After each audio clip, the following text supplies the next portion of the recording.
भारतीय जनता पार्टीचे पंतप्रधान आदरणीय नरेंद्र मोदी साहेब, गृहमंत्री अमित भाई शाह यांच्या नेतृत्वामध्ये 5 राज्याचं इलेक्शन झालं होतं। त्यामध्ये 3 राज्यात भारतीय जनता पार्टीची एक आधी सत्ता आली। आसाम असेल, पश्चिम बंगाल असेल, पोंडिचेरी असेल।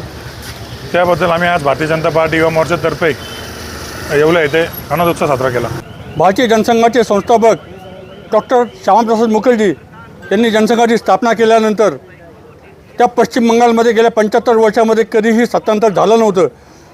परंतु नरेंद्रजी मोदी आणि अमित शाह यांच्या चाणक्य नीतीने आणि योगी आणि हेमंत विश्व शर्मा या दोघांनी जो प्रचंड झंझावाती प्रचार केला, त्याला पश्चिम बंगालमधल्या मतदारांनी साथ देऊन पश्चिम बंगालमध्ये पहिल्यांदाच भारतीय जनता पार्टी ही तिथे सत्तेवर आलेली आहे आणि त्यामुळे डॉक्टर श्यामाप्रसाद मुखर्जी यांचं स्वप्न पूर्ण साकार झालेलं आहे।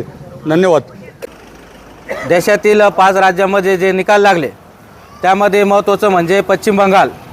भारतीय जनता पार्टीच्या दृष्टीने पश्चिम बंगालची सत्ता आणणं गरजेचं होतं, कारण पश्चिम बंगालमध्ये आमच्या हिंदू माता भगिनींवर जो अन्याय होत होता, ममता बॅनर्जी यांनी जे लालून चालन करत होत्या आणि आमच्या ज्या माता भगिनींनी त्रास दिला त्याचा बदला आज आमच्या माता भगिनींनी पूर्ण केलेला आहे। याचा आम्हाला खूप आनंद आहे आणि आसाममध्ये सुद्धा आम्ही डिस्ट्रिक्शनमध्ये जागा मिळवत सत्ता प्राप्त केलेली आहेत।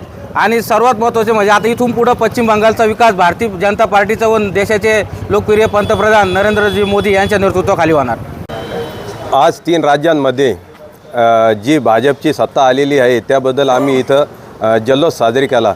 खऱ्या अर्थाने स्वर्गीय अटल बिहारी वाजपेयीजींचं एक स्वप्न होतं की पश्चिम बंगालमध्ये ही भाजप सरकारची सत्ता यावी म्हणून।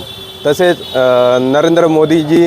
पंतप्रधान नरेंद्र मोदीजी व गृहमंत्री अमित शहाजी यांचं देखील स्वप्न होतं आणि ते आज या इथे साकार झाले। तसेच पश्चिम बंगालमधील जनतेला व तिथं होणाऱ्या अत्याचारांना आता कुठेतरी या लोकतंत्राच्या माध्यमातून न्याय मिळेल आणि मी या अनुषंगाने मी स्वर्गीय अटल बिहारी वाजपेयीजींचं एक भाकीत इथे सांगू इच्छितो का अंधेरा घटेगा सूरज निकलेगा और कमल खिलेगा। आज त्याचं हे वाक्य पूर्ण झालेलं दिसत आहे। 3 राज्यामध्ये सत्ता आली त्यामुळे आम्ही फटाके फोडून पेढे वाटप केली। पश्चिम बंगालमध्ये भारतीय जनता पार्टीचे पंतप्रधान नरेंद्र मोदी व अमित शाह यांच्या नेतृत्वाखाली जी पश्चिम बंगालमध्ये सत्ता आली त्याबद्दल ह्या युवा मोर्चाचे आपले समीरजी समदडिया व त्यांचे सहकारी यांच्या वतीने इथं जल्लोष साजरा केलेला आहे।